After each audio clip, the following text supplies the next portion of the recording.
Hello and welcome back to the GSMC Sports Podcast, brought to you by the GSMC Sports Network. I'm your host, TJ Mabardi. Today is Monday, March 4th, and we have a packed show for the day. We are going to be starting off in the events that took place in Indianapolis with the 2024 NFL Combine.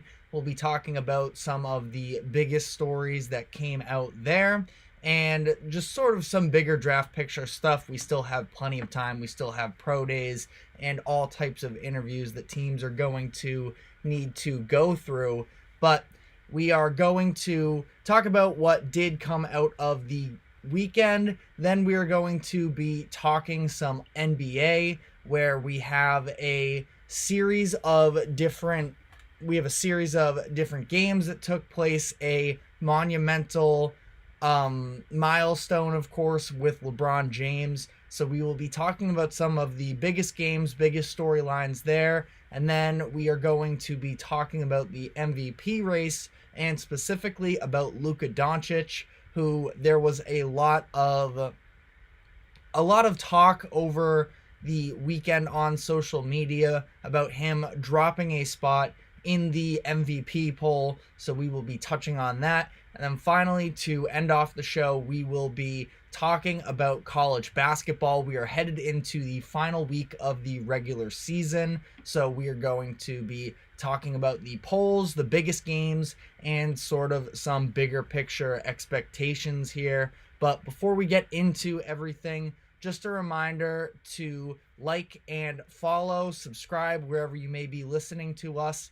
And for any of our live viewers, if you would consider using the link that will be streaming across the bottom ticker throughout the show, that is gsmcpodcast.net, to leave a tip or donation, it would be greatly appreciated. And to feel free to leave any sort of comments to help make this show as interactive as possible. On that note here, we will be getting into our first segment of the day, which is the NFL Combine storylines. This was headlined by a record-breaking performance in the most well-renowned, well-known event that takes place at the Combine. That is the 40-yard dash, and that Texas wide receiver Xavier Worthy broke the record. He ran a 4.21 in official time. That beats John Ross's from a handful of years ago, who got a 4.22. And I think that this makes for very interesting conversations, because personally, I feel like there are a lot of aspects of the Combine that get a little bit overrated. Now, of course, it is great to show out when you do participate in these events, but that's why me personally, at least, I didn't really overreact to some of these top-end players not participating in the physical competitions. That includes the top three quarterbacks, Caleb Williams, Drake May, and Jaden Daniels, who all did not do any of these participation for various reasons. And then the two of, at least, the top wide receivers in the class, I feel like for a lot of it, they are considered to be the top two, and that includes Marvin Harrison Jr. and Malik Neighbors. We'll sort of get into all of that, because specifically I also think that Rome Odunze had a very impressive showing. But back to Worthy here, in terms of what does breaking this record do for him and his draft stock. He was sort of on this fringe day one versus day two pick conversation as it was coming into this weekend. And he obviously blazes for a 4.21 seconds in the 40-yard dash. Now, it's interesting to me, because if you watch the game film as a whole, we already knew how fast he was, how athletic he was, and all of that. And yes, this reaffirms that he is very fast, but it's not like this is any sort of groundbreaking news that we hadn't already known.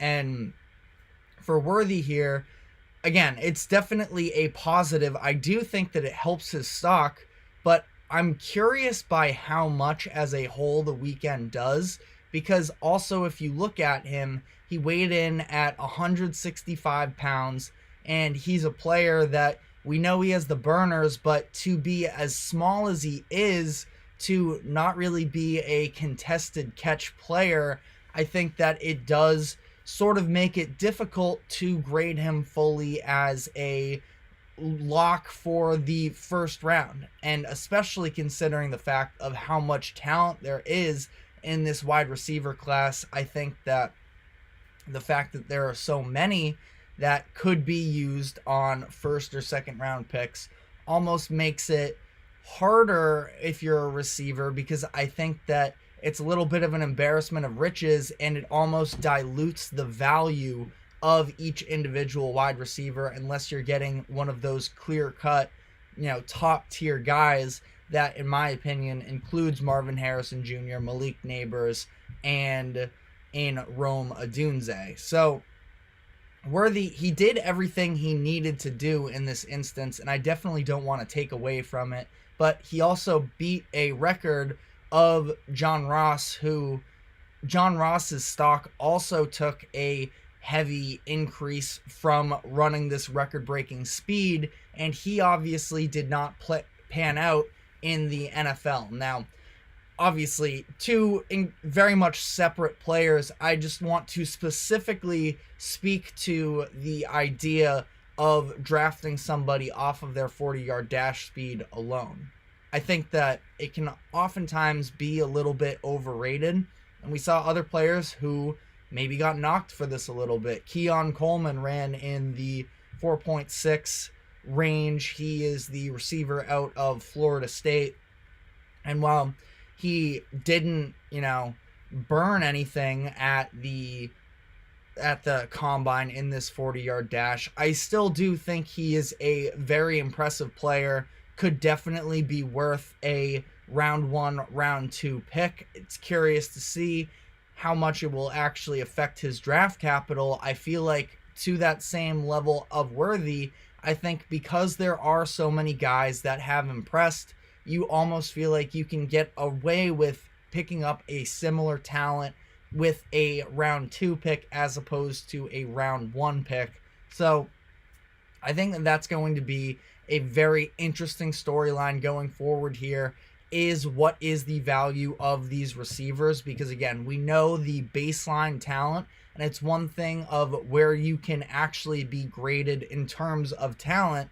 It's another of where you're going to fall in the draft in comparison to the other players available on the board. Now, I definitely am not any sort of an expert in terms of college football and in terms of NFL draft. I just have my own opinions on the matters, but I think that, again, it's just going to be interesting. A couple other receiver names that I wanted to throw out there that I thought had a good weekend for themselves. You have Brian Thomas Jr. of LSU, who is another guy, again, depending on how much stock you want to put into the 40-yard dash, he ran a 4.33, so not quite the speed of Worthy out there, but still very fast, and he did so 44 pounds heavier and 4 inches taller, and sort of matched Worthy, not quite the same, but was right behind him in a lot of these physical agility drills. And he's someone who I think with a little bit more size, who can go up and make contested plays a little bit better, I think did himself some favors with this combine. Ricky Parshall out of Florida is somebody that I've just been a fan of for a handful of years now. He did pretty well in the physical testing. Like, he didn't hurt himself by any means in those. He shows that he's very much adequate in all those categories, but I also think that he really performed in some of the skill portion of the tests that helped to show that he can be a nice competitor at the next level. I don't think he's going to be a round 1 guy, but somebody that could definitely have worked his way into a round 2 pick, or a day 2 pick, I should say, either round 2 or round 3. I think that would be a fair evaluation, I should say.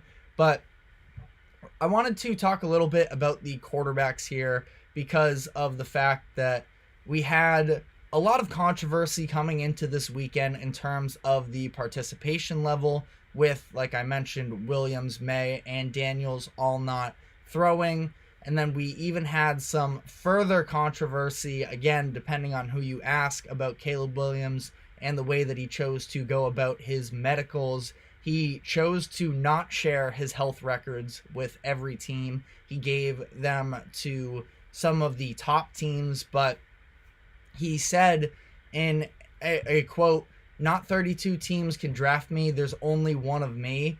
And a lot of fans have been turned off by his ego and his confidence. Me personally, I find somewhere in the middle of the lines. He gave a quote earlier this year that I hated. I hate anytime a player that says it. It's like lions don't listen to the opinions of sheep. It was along those lines. I just feel like it's super corny. We've seen it not pan out and just sort of come back to not even hurt players. It's just so cliche at this point that it's not my favorite quote. But as far as Williams specifically and the perceived ego that he has, I think that you want your franchise quarterback to have a level of arrogance a little bit. Now, can't come off too much. You, more than anything, need your quarterback just as much as you need the skill, the talent, all of that. You need him to be a leader, because when you are drafting with the first overall pick in the draft, you want to believe that this is somebody who is worthy of taking over the franchise as a whole. And I think that with Williams, it's interesting because he definitely has all the confidence in the world, maybe a little bit overdone, but at the same time, I don't think it's a huge knock on him. Now, a lot of people are also speculating that he doesn't really care about winning or anything like that. I don't know if that's necessarily true. I mean, again, all of it is just sort of perceiving these actions that we've seen from him, these quotes. What does it mean that he was crying on the sideline after a loss? Some people say that he really cares. Other people say that he's soft. All of these different factors are baked into the equation, but I thought that was something interesting. The fact that he didn't want to give out his health records, and to a certain degree, if he knows he's not going to be going, past, let's say, worst case scenario, 3rd overall, then why does he need to give a detailed report of all of his health issues to opposing teams? Because that's what they ultimately are going to be. So, I don't know. I don't think I have quite as much of a problem with it as much as other people have. As far as some of the people that actually participated in the combine, I want to get to that. Michael Penix Jr. had a very nice weekend for himself. It starts with the fact that his physicals all checked out. This is somebody who, if you watched college football last year, you see that there is a level of talent, especially the arm talent, the accuracy, things like that. But one of the biggest red flags for him has been the fact that he has had as many season-ending injuries as he has, and that same knee that he has torn the ACL of twice, both of his shoulders going through injuries as well. So the fact that everything came back positive for him everything came back negative, which is a positive for him, but that was definitely a nice sign for him. I still think that he is likely going to be going early 2nd round, but there is possibly a chance he could jump up more. There were other things that stood out with him during the weekend. His measurements were very significant. He had the largest hand size, the longest arm length, the longest wingspan. Those are just some of the physical traits that he did come out on top of in terms of measurements to the rest of the class. He also, out of the quarterbacks that threw this weekend, he threw just about the best out of anybody there. Again, the pure passer that Penix is, I think, is, on par with everybody else in this draft class. It's just some of those other things when it comes to his health, when it comes to him having to throw under pressure, the mobility, all of that sort of stuff is a little bit more where my concern grows. And listen, I'm not going to think a team is crazy if they draft him in the first round. It'll be interesting to see how this all sort of plays out for him. He seems like he is a tremendous leader, and I think that he definitely could be very successful. As a Patriots fan, I would be very happy with them using their second round pick on him. I just think that a first round, for the amount of risk that does exist with him, is a little bit scary, but I do think that he at least helped himself clearing all of the medical concerns. And now teams, they're still going to at least acknowledge some of the health issues that we've seen from him in the past, but at least we can sort of turn the page on it and say that things should be headed in a more positive direction. JJ McCarthy also had himself a pretty nice weekend. Some of the throwing itself, especially when it comes to attacking the sidelines, didn't seem great. Now, throwing drills are another one where it's weird. You have no chemistry with any of the receivers that you are throwing to, and all in all, I think that the film, more times than not, tells you what you should, but JJ McCarthy has just such an interesting set of film because of the fact that he was in a Michigan offense that was so run first, run heavy, and he wasn't really asked to do quite as much. So getting some of these opportunities to see him removed from that offense maybe mean a little bit more than some other quarterbacks do. He did, though, weigh in at 219 pounds, which was a big surprise. It was significantly heavier than he was listed when he was playing at Michigan, where he was listed at 202. So size is something that he definitely could benefit from. He's a very solid runner. It's not like he's a burner necessarily, and he's elite in the running game, but he can definitely move himself as well. And I think that putting on some extra size could definitely help him going forward into the NFL draft. But other than that, I'm sure we will continue to touch on some of these stories throughout the week. You had some of the edge defenders in Chop Robinson and Dallas Turner really impressed with some of their physical characteristics. I think that Chop Robinson is a very interesting one because he's a little bit of a polarizing prospect when it comes to where he should fall. I think that most people have him as a first round graded player, but there is also a level of some of the technical stuff, and I think that he definitely helped himself. Another one of those things where you see him on tape and he jumps off the tape for you because of how athletic he is. It's just a matter of how is that going to translate to the next level. But I think that he did some very positive things for him this weekend to further advance his draft stock. We will be keeping you updated with all kinds of draft news as we get closer and closer. But for now, we are going to be taking our first break. And when we come back on the other side, we will be talking some NBA from this past weekend. So stick with us. We will be right back. I feel like I'm losing my mind. Is everybody in the world blind? Please, Lord, give me a sign, a sign. I feel like I'm losing my mind. Is everybody in the world blind? Please, Lord, give me a sign, a sign.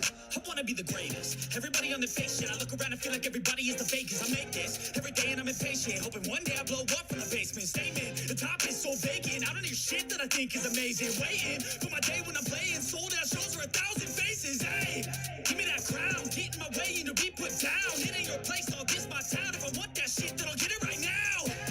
I'm losing it, the noose it fits, some losing shit, a stupid myth. You choose to live or choose to dip, you choose to fight or lose your grip and lose a gift. Oh, I feel like I'm losing my mind.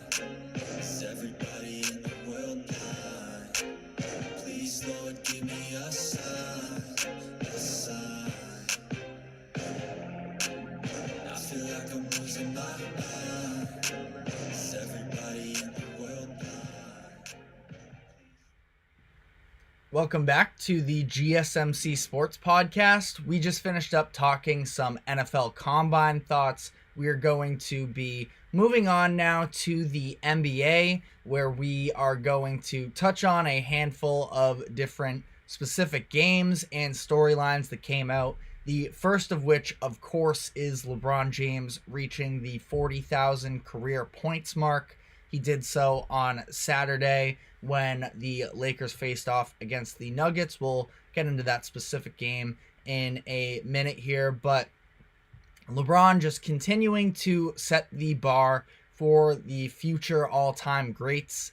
It is an interesting idea here of who the next player is that is going to be able to reach 40,000, because I think that 40,000 is something that is going to possibly be one of these unbreakable records for potentially decades to come. Now, I know that scoring has become easier and easier over the league over the years. This season specifically, it's sort of reached an all-time high, but you can't take for granted the level of consistency that LeBron has been able to play with over the years here, never averaging under 20 points per game and doing so across 21 seasons. That's just about a level that I don't know if we're ever going to honestly see that.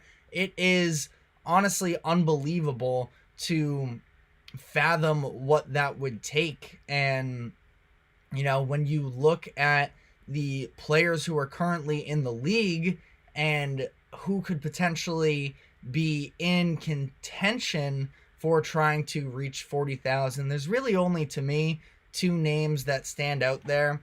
And I can maybe include a third as well.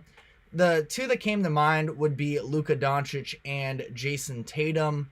They are still probably very unlikely in either of those cases. I think that there are probably people laughing at me for including Tatum in this. And, you know, there is I'm saying that both of these are probably unlikely. I think that the reason that Luka is unlikely is maybe because of the fact that he would be playing as long as LeBron has. I don't know if he necessarily has that interest to, you know, stay consistent all through that. Also considering the fact that in terms of consistency of actually being on the court, he already is a little bit behind the 8 ball in terms of, at least not even the 8 ball, because it's not like he's been super injury prone or anything through his career. It's more so that LeBron has just set these standards so high that it is really hard to imagine that Luka can almost make up this ground. If you look at where Tatum and Luka stand right now in terms of career points, Tatum just turned 26 yesterday. He's at 11,408. Luka turned 25 a few days ago. He's at 10,930. So Luka has at least, you know, been averaging 20 points per game since coming into the league his rookie year. When he was 19 years old, he was averaging 21 points per game, which is incredible.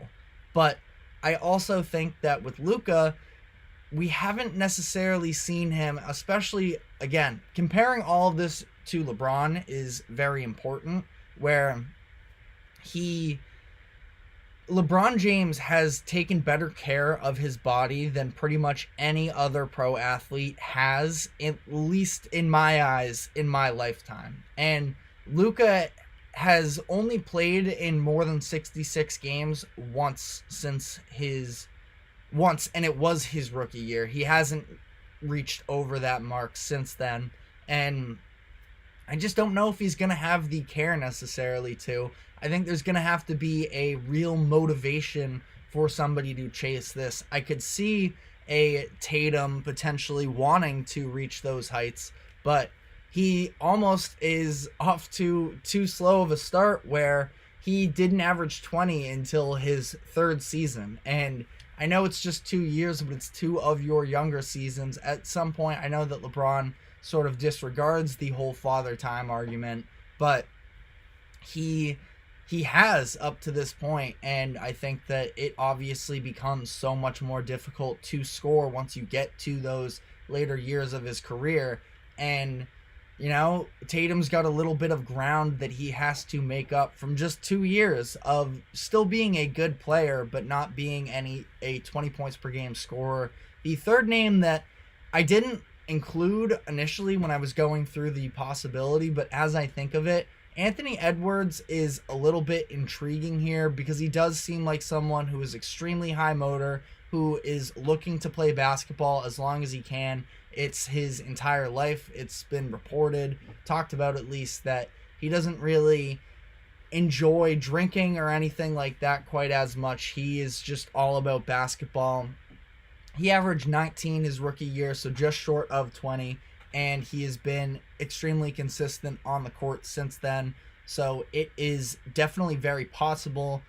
It's not very possible that he passes 40,000, but it's very possible that he could be committed to playing basketball at the highest level as long as he possibly can, as long as he remains healthy. I can see that, but again, 40,000 is just such an incredible mark that I'm not really sure, and I'm not really up for doing the math right now, because if you think about just specifically, it's scoring 2,000 points a season and doing that for 20 years. 2,000 is a very hard mark to reach in the first place. I don't have the total numbers from Anthony Edwards' first few seasons, but trying to imagine that you can project that over the next 2 decades is really crazy to me. So I don't know. This might be one that is hanging up in the record books for a very long time, but wanted to quickly touch on at least a few of the games from the weekend.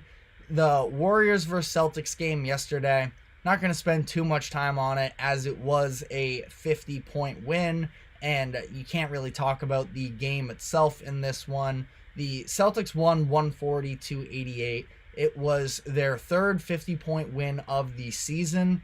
It was encouraging to see them take some of these previous matchups they've had against the Warriors, of course dating back to the 2022 finals when the Warriors won the championship on their court, and the Warriors in doing so had sort of little brothered the Celtics with the mental battle in that series. Earlier this year, the Celtics suffered just about their worst loss of the year as they fell apart in the fourth quarter, allowed the Warriors to come back and beat them earlier in December.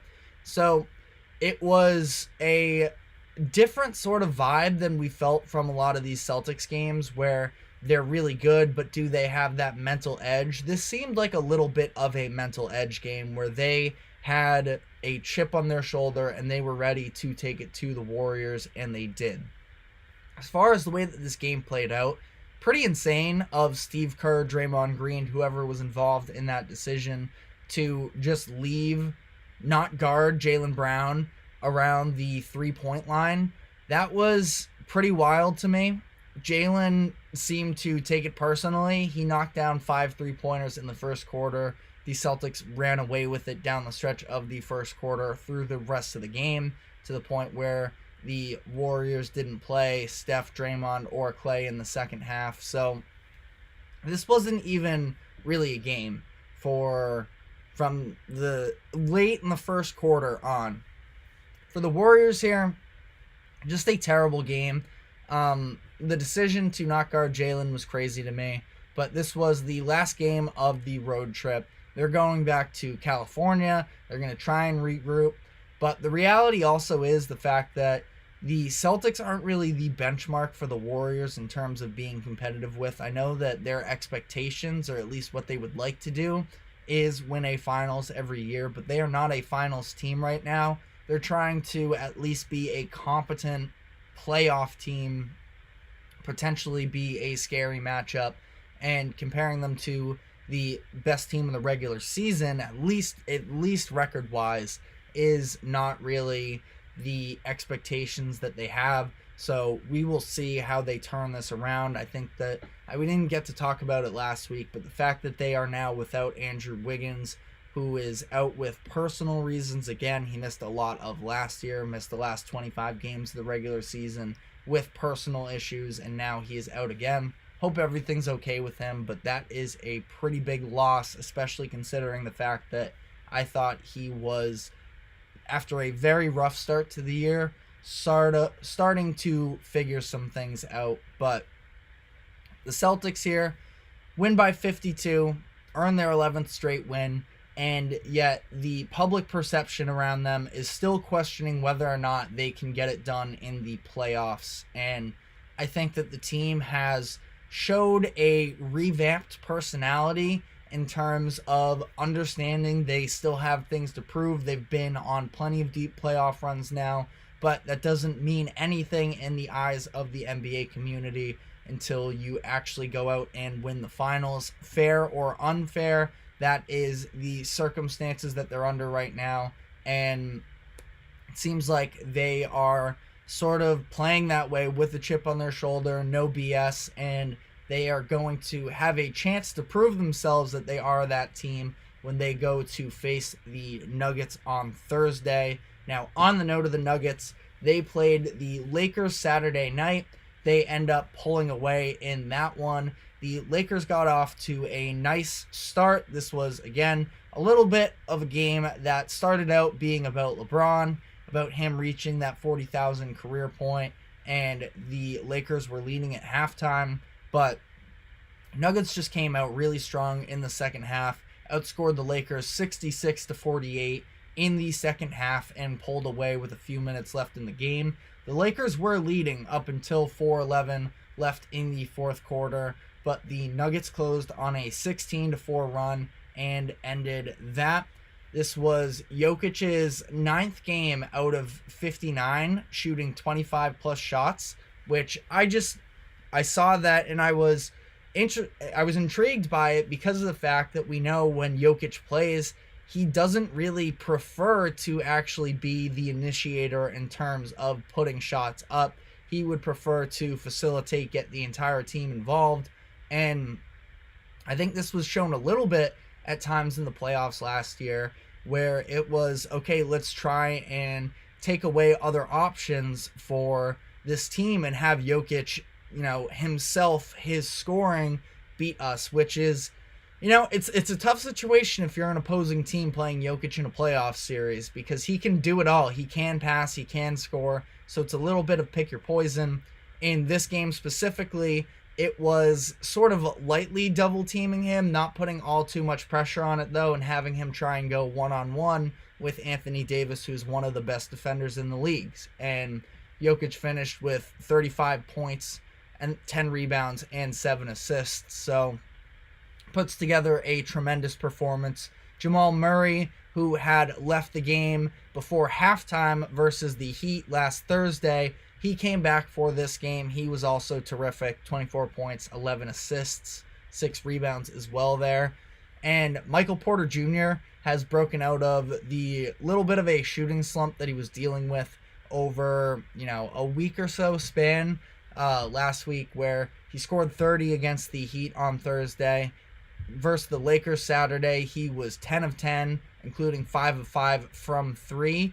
And just as an aside here, I've been very impressed with Michael Porter Jr. in terms of leveling up his game interior on both ends of the floor, where we know that he is a shooter, and as many jokes are made about him never really passing or anything like that, he does play very well into the Denver system because he knows when he has to shoot that that's his responsibility. But I feel like I've seen a lot of improvements from him inside the three-point line. He and Gordon connected a few times for some nice give-and-go plays against the Heat on last Thursday. He also uses his size, I think, better than ever before on the block, scoring himself, taking advantage of shorter matchups, but also had a big-time block against AD late in the fourth quarter of this game versus the Lakers. So just wanted to acknowledge that. And, similar takeaways here from when the Nuggets played the Heat. I think it just goes to show that they are on a different level. They are the class of the Western Conference, where they didn't have Murray in the second half of the Heat game, and they controlled it for the most part. I know the Heat made it a little bit close at the end, but Nuggets, for the most part, I feel like were head and shoulders above the Heat. They didn't have Kentavious Caldwell-Pope for this game against the Lakers. I think he's underrated as far as being an impact guy in the 3-and-D style that he plays, and they were able to make the most of it with Christian Brown starting. The Lakers competed in this one, which can be definitely viewed as a positive, but my one concern with them really right now is we are now a month removed from them holding an opponent to less than 110 points. Their defense has not been good for a lot of the season as a whole, and especially as of late. So that's something that I am concerned about in terms of them being a real playoff threat. So on a different note here, I'm not going to go too in depth because I didn't even really watch most of the game, but on Friday, the Bucks held another team to under 100 points. They beat the Bulls, and they held them to under 100. This is 4 straight games they've done so, and for as much of a talk, or at least a topic of conversation, the Bucks defense was in the first half of the season, we are really seeing them make some strides. Pat Bev has actually been a pretty nice addition for them. They made the trade with Philadelphia at the deadline, and maybe it can get overstated a little bit, his impact on defense, but I do think that there is some level of him holding other guys accountable. He's going to give you 110% effort on the defensive end, so that has been a nice change for them. Final thoughts here. Timberwolves versus Clippers took place yesterday. Clippers come out on top in a defensive matchup, which I think is a positive for them because for a lot of their win streak, they're very hot. January, it was relying on elite offense. Seeing them come out in a defensive matchup here was a step in the right direction, I think. They were held under 20 points in 2 different quarters, and yet they pull this one out 89-88. I don't know the stats, but I feel like this has to be the first game this season where both teams were held under 90 points. Both of them shot under 40% from the field, and this felt like a game that the Clippers needed, where they had lost to the Timberwolves in both of their matchups earlier this year. In February, they were 1-5 versus top 10 teams in the Western Conference, and this was a little bit of a get-right game for them in terms of showing that they can compete with the best in the conference for as good as they have been as a regular season team this year. So that is all we have for the weekend recap. We are going to be taking a break here, and when we come back on the other end, we're going to talk some MVP, and we are going to specifically look at Luka Doncic. So stick with us. We will be right back.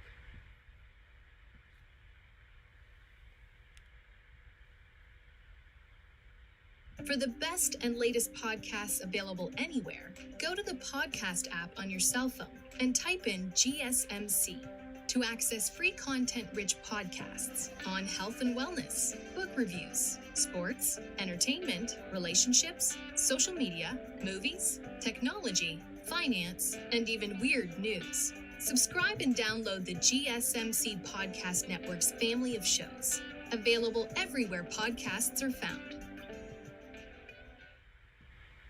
Welcome back to the GSMC Sports Podcast. We just finished up talking about the past weekend in the NBA. Now we are going to be talking some MVP conversation and taking a look at Luka Doncic, where I think that it is interesting, sort of the conversations that have gone around this topic in the past few days. The NBA puts out weekly MVP polls, and in the most recent one, Luka Doncic fell behind one spot to 5th. Jason Tatum leaped him, and a lot of people were really up in arms about the fact that Luka did drop, considering when you look at the scoring output that he has put on and the box scores, he has been incredible. He is just 0.3 rebounds away from averaging a 37-point triple-double since the All-Star break. He's averaging 37.3, 11.3 assists, and 9.7 rebounds on 53-42 shooting splits. So, incredible stats. And I will start out by saying, Celtics fan here, I don't think Tatum has a great case for winning the MVP this year. I don't think he has a real chance at it. I despise the narrative that because of his play in the 2022 finals, that he should be ineligible for this regular season award 2 years later. He is the best player on far and away the best, at least regular season team in the NBA this year. Playoffs, obviously, the Celtics still need to prove themselves, but I think that with the amount of talent that is on the Celtics roster, I think it's really hard for a guy like Tatum, who, because of also how good his team is, that he can compete with some of these guys in the counting stats that they are putting up on other very good teams. But I think when you look at the overall roster, I think it's always funny. And again, Celtics fan, also, NBA fans on Twitter, very toxic, love to twist things one way or another, where Jaylen Brown isn't good until it comes to the Jason Tatum MVP conversation, and then he's the All-NBA player that he already is. But again, just some of the back and forth with some of these guys' reputations can be manipulated so easily. I have no interest in diving into all of that. I am curious for Tatum what the threshold in terms of wins would be to put him more seriously in that conversation. They're currently on pace for 65, 66 wins, which has not been pulled off in a handful of years now, and that would make things interesting. I just don't think that there is really that level because of how good the entire Celtics starting roster is, or starting lineup, I should say, and it would probably take an injury to one of these key guys and to miss a lot of time, Tatum elevating his game to be able to win this award, which in my eyes is definitely not worth it. Porzingis has missed a bunch of games, and I would argue that he is possibly the second most valuable player on the Celtics with the different looks that he provides for the team. But again, even with him out, they have they have two all defensive caliber players in the starting lineup, and they have Jaylen Brown, who's an all-NBA type of player. So that's enough on, Celtics Tatum here, but I throw him in there because he is the one who overtook Luka for that spot, and I think he did because of the level of team success. And that's where, when we sort of dive back into this Luka conversation, him and Tatum both deserve to be in the general conversation. I don't think there is anybody with a real argument to go above them in terms of, if you're giving me a top 5 MVP candidates, they are definitely in the race. Now, Donovan Mitchell has a sneaky argument.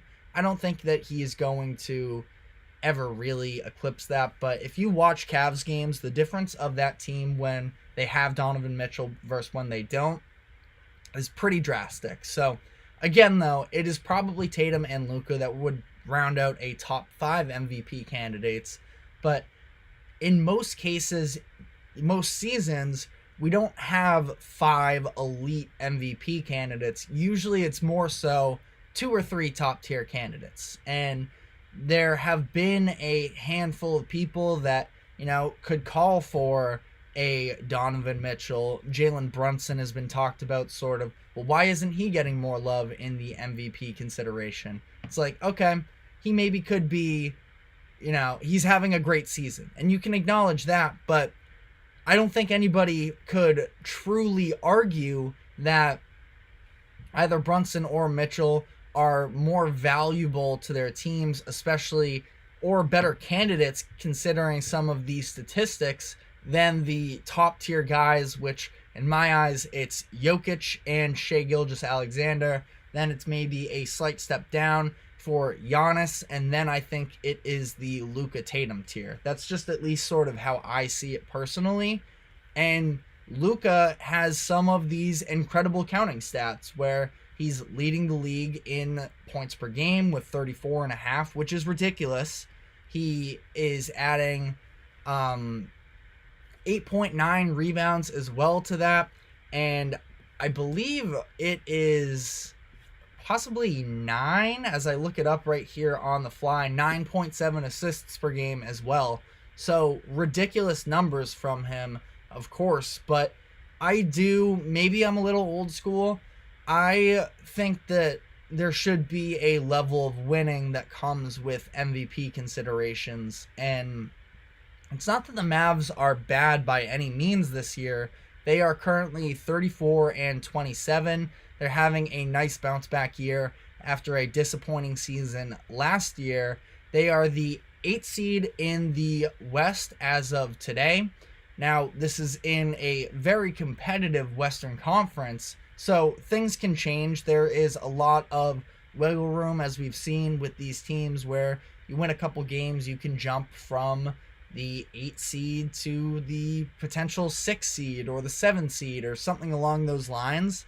But the Mavericks are 6 games out of having home court advantage in the playoffs. That is the top 4 seeds in the conference. And that is typically, I think for me at least, the threshold of you should at least lead your team to home court advantage to be considered for this award. Now, there have been exceptions. Russell Westbrook, he was the 5 seed when he won it in his triple-double year. Jokic was, I think, also the 5 seed in one of the seasons that he won the MVP.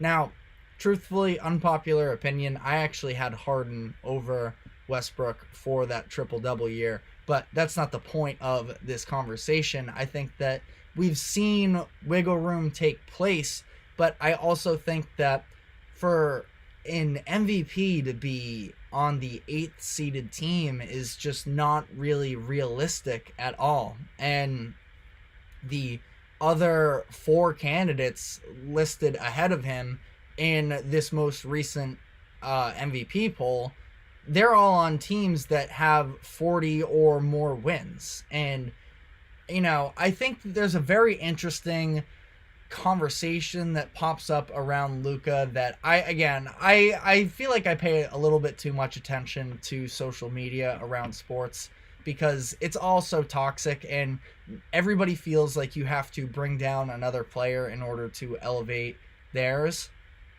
There is a little bit of a conversation I feel like that takes place about how Luka's teammates are never good enough for him, and I think that there's also a little bit of a thing that stems off of that where players sometimes have better statistics when they leave the Mavericks and people try and use that against Luka as well.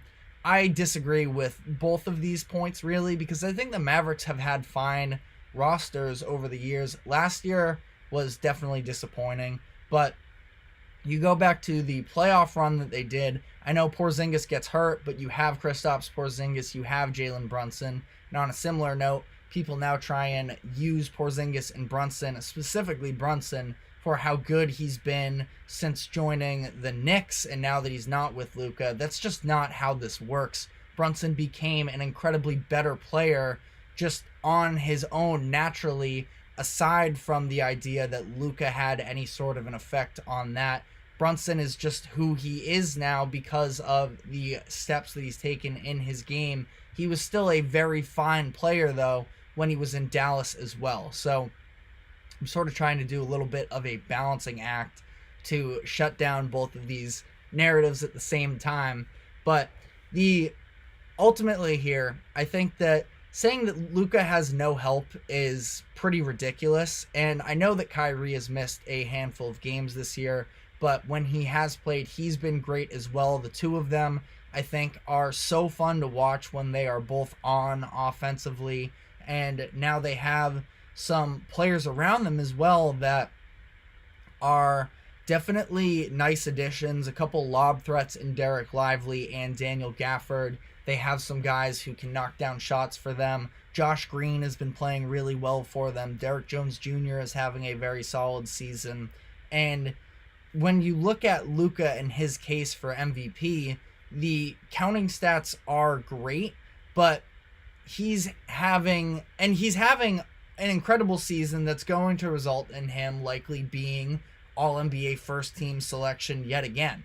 But when you look at some of these other players that are in consideration for MVP, Jokic and SGA, they're putting up also incredible numbers while on teams that are having considerably more success. SGA has scored 30 points in 8 straight games, which I know for Luka, just scoring 30 points, his average would go down. I understand that. But the difference is the Thunder are 7-1 in those 8 games. You have Jokic, who is leading the Nuggets into this stretch here of the regular season where they're playing some of their best basketball. They're on a 6-game win streak. Their last 3 are a blowout win against the Kings, who are in the playoff hunt in the Western Conference, a win over the Heat, where Jamal Murray went down before halftime, and Jokic and the Nuggets were able to come out of that one, especially considering, not to put him down by any means, but Michael Porter Jr., after scoring 30 points in the first 3 quarters, he did sort of disappear in that fourth, and Jokic helped to initiate the offense that was at least good enough to help close out the Heat. And then he had his 35, 10, and 7 performance to close out the Lakers on Saturday as well. So I don't want to come off as anti-Luka in all of this. I think that fans just care too much a lot of the time about these MVP conversations. And again, it's so hypocritical because we talk about MVPs, but also when you are a star player, a lot of the times fans don't give you any credit until you win a finals. So it's this whole constant building players up to then tear them down. I don't like to partake in it, but I feel like for Luka and the Mavs here, they should be more concerned about trying to make their team more of a real threat in the playoffs, because they've sold off a lot of their future in order to invest in this team. And is the roster perfect? Definitely not. But I also think that they have a lot of talent. A lot of people have been sort of starting to pick them as a dark horse for the playoffs this year. And, they need to sort of get their act together. And again, I'm not sure necessarily. I mean, they've been one of my favorite teams to watch since the trade deadline, but the defense is a real concern with them, in my opinion. It has been since the beginning of the season. It's gotten even worse since the deadline. I'm not totally sure why. Now, Grant Williams is an underrated defender, so losing him possibly plays into that as well. PJ Washington has been very hit or miss on both sides of the ball, I feel like, for the Mavericks. Yesterday, he was definitely miss for them. He struggled a lot in that one. But I just think that the conversations around Luka and the Mavs should be more so maybe about the ownership and the way that they have been putting together these rosters the past couple years. And I don't know, not that I want to put pressure on the Mavs organization necessarily to, I just think that when you look at where this team is at right now, to be overly concerning yourself with him dropping a spot in the MVP race when they are currently the 8th seed and playing some of the worst defense in the NBA, that's sort of a waste of energy, because I don't really see the case where he could overtake a Jokic or an SGA, but I do think that there is a ceiling to this team that hasn't necessarily been scratched yet, and that's what I am more concerned about personally, is seeing them play the best brand of basketball that they probably should be able to, but just haven't as of just yet. But that is all we have time for on that segment. We are going to be taking our final break. And when we come back, we will be talking some college basketball. New polls are out, headed into the final week of the regular season. So stick with us, and we will be right back.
Welcome back to the GSMC Sports Podcast. We are headed into our final segment here, where we are going to be reacting a little bit to the newest polls across college basketball. We have some new rankings headed into the final week of the regular season.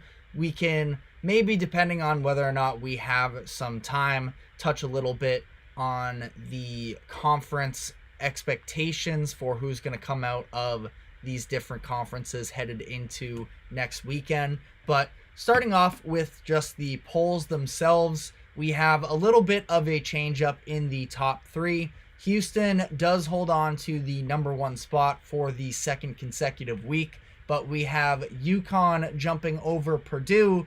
They reach number two this week. I think that, I don't know, maybe a little bit interesting. Now, UConn had some dominant wins this past week, taking down Villanova and beating Seton Hall by 30 points. I never thought that they should have been the number 3 seed after their loss to Creighton as it was, but they do jump Purdue. Purdue went 2-0 this past week. The wins weren't quite as convincing maybe as some of the UConn wins. They didn't struggle necessarily, but Michigan State and Michigan both played them a little closer than either of the matchups that UConn went up into. So again, maybe it was just a little bit of that. Maybe it was a little bit of correction on the part of the AP poll. But we see UConn take their number 2 spot. I personally think that they are the best team in college basketball as we are a week out. But obviously, there are plenty of other great teams. Definitely don't want to take away from Houston. I think that they are incredible as well. The biggest movement in the top 25 was Kansas dropping 7 spots after they lost back-to-back games against BYU and Baylor. They now sit at 14. Kansas has sort of been all over the place this season in terms of the AP poll, the way that I think at times they have been a little bit overrated. They had a win against Houston earlier this year at home where we saw them jump up to the 5th spot after just that one win. I thought that was a little bit of an overreaction at the time, and now we see them sort of regressing to the means a little bit more. Now, I do want to say I don't think that they are a bad team, and I think that both of these losses that they picked up shouldn't be necessarily an overreaction, because Baylor, they played on the road. I have been on the record. I love Baylor. I think that they are a very talented team, and I think that they can definitely do damage come the postseason. BYU is also a very nice team as well. A little bit of a surprise as they entered the Big 12 this year. And the Big 12 has just been a gauntlet. And, I definitely feel like I can see myself going with a Big 12 team in the tournament when it all comes around. But and especially considering the fact, just looking at Kansas specifically here and these losses in the BYU game, Kevin McCullough Jr. was still injured. He had missed a couple games. So Nicholas Timberlake took his place and he went just 1 for 9 from the field, which is a little bit of my bigger issue with Kansas, which is that they don't have very much of a bench unit whatsoever. They are very reliant on their starting lineup. Elmarco Jackson, who started the year as one of their top 5 guys, has sort of fallen out of the rotation. It's been Johnny Furphy that has taken his place, and Furphy's been a nice player as well, a little bit of a spark plug, a 3-point shooter, but I still think that they, outside of that, just don't really have all too much going on for them on that bench unit. Parker Brown, it's Christian Brown's brother. I think Parker is his first name, but he's an all right bench big for them it is Parker Brown, but he's been an all right, bench big for them, where it's not like the expectations are high. He can fill minutes, which is at least a start for them, but there's really not too much initiation or creation that comes off of the bench offensively that elevates this team.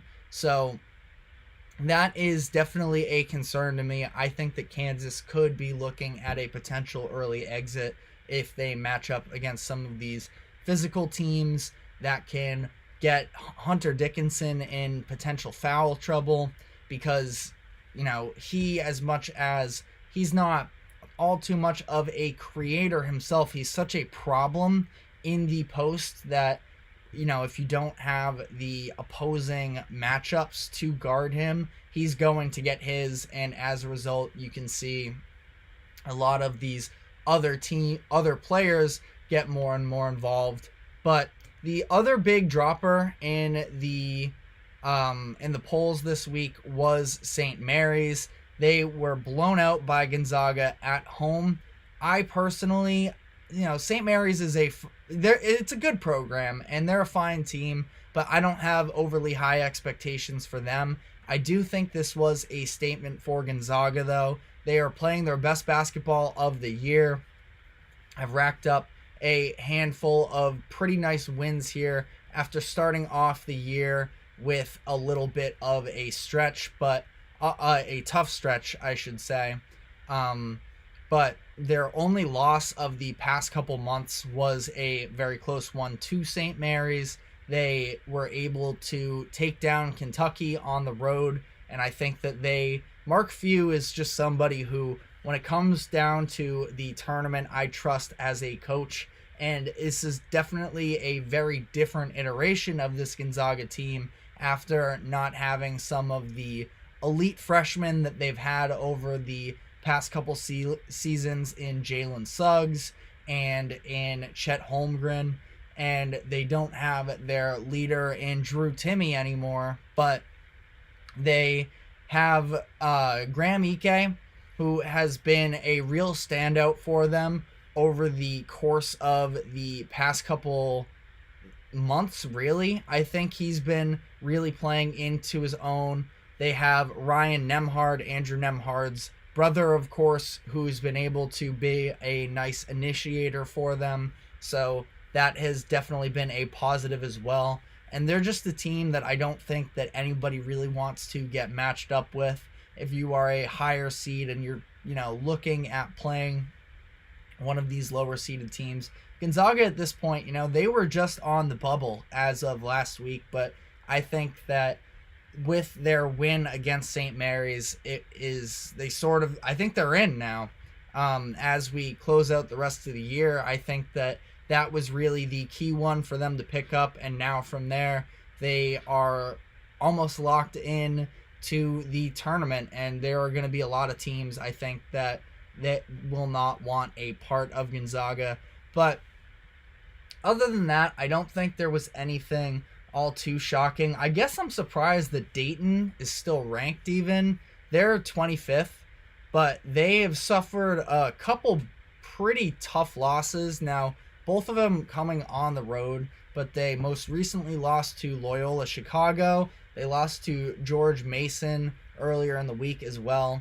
So they're struggling right now. I don't expect them to be a real threat when it comes to the tournament, but who knows? I mean, still a lot of basketball left to be played, I suppose. But in terms of some conference winners here, and we will definitely be touching on this topic more so after, maybe even the days leading up to it as well. We still have these regular season games to round out as well. But I talked about the Big 12. It's my favorite conference in the college basketball landscape.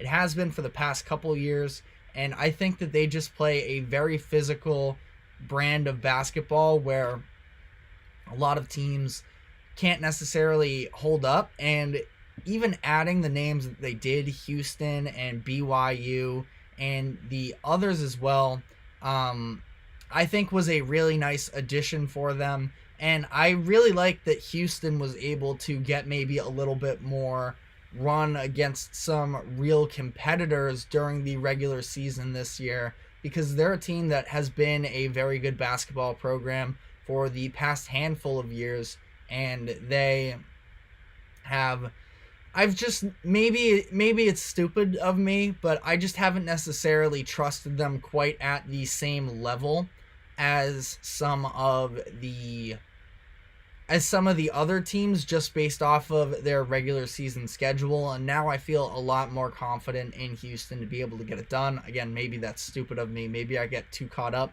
in the whole iron sharpens iron mantra, but I definitely have a better feeling about Kelvin Sampson and that group. When you look at the ACC, it's I think the Big 12, the ACC, and the SEC are the three big-time conferences to look at in terms of tournament bids and what's been the most competitive this season. And I think that, really when you look at these, for the ACC, starting with them, for the most part, it's just UNC and Duke. I think they are both very high-caliber teams, and they are the ones who sort of are going to be the biggest threats coming out of the conference. I personally like UNC a lot more than I like Duke. Now, Duke can definitely be interesting. They have had some big moments this year, obviously losing to UNC in that biggest moment, but I think that them getting Filipowski back for a second season was a big addition for them, because typically when you look at a Duke team and the way that they are a lot of one and dones, being able to retain him for a second season was definitely a nice addition for them, and he in return has led them this season in points and rebounds, and also averaging 1.6 blocks per game. Jared McCain has been a very nice revelation for them after Tyrese Proctor has been struggling more so, I think, than expected coming into this year. The highest ranked freshman that they had coming in Proctor, and McCain has just been lights out from three. He's been a huge spark plug guy for them, and I like the contributions that he gives. I feel like this is a deeper Duke team than we typically see. but I would lean UNC because I think that they do have that elite defense when they are fully unlocked. Not to mention that they have guys at all three levels that can be a factor offensively. Armando Bacot, their big man, isn't necessarily, all too much of somebody who's going to do stuff with the ball himself, but he is another one of those college basketball bigs that is a force on the interior, that if you don't have the size to match up with him, he can hurt you. And I think that he's best, just sort of playing in that cleanup role where he can grab offensive rebounds, get putbacks to go for them.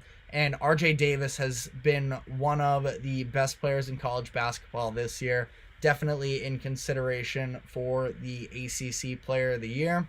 I guess we will close this out talking about the SEC, where my pick would be Tennessee coming out of the SEC. I think that they have I think the Dalton Connect should be real contention for SEC Player of the Year. He has been incredible for them. Now, Mark Sears of Alabama is also a very nice player as well, and if he won it, I don't think that it would be any sort of a mispractice or anything like that, but I think Dalton Connect is the go-to guy in the SEC, and if you look at this conference as a whole, I mean, they currently have 5 different teams that are ranked right now. Florida, I believe, was just in the top 25 as well, and they fell out, so they could legitimately have 6 or maybe even, I feel like 6 is probably the number for the number of tournament bids.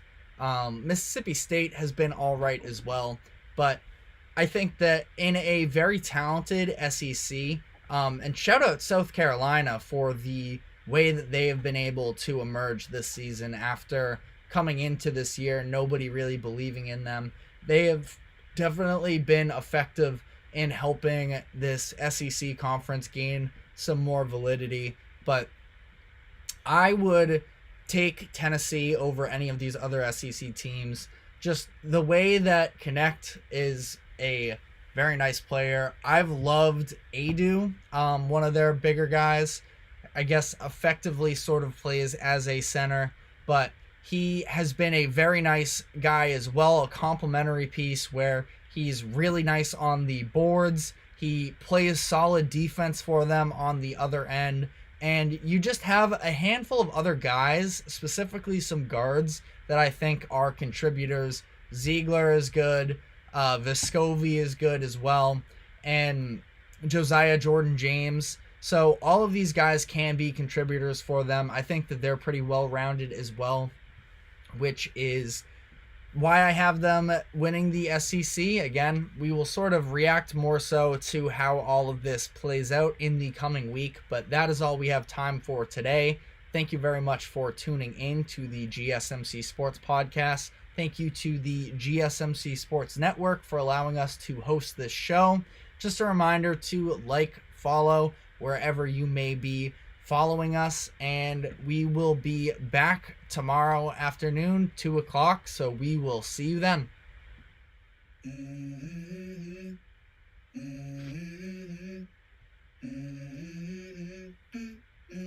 Let's go.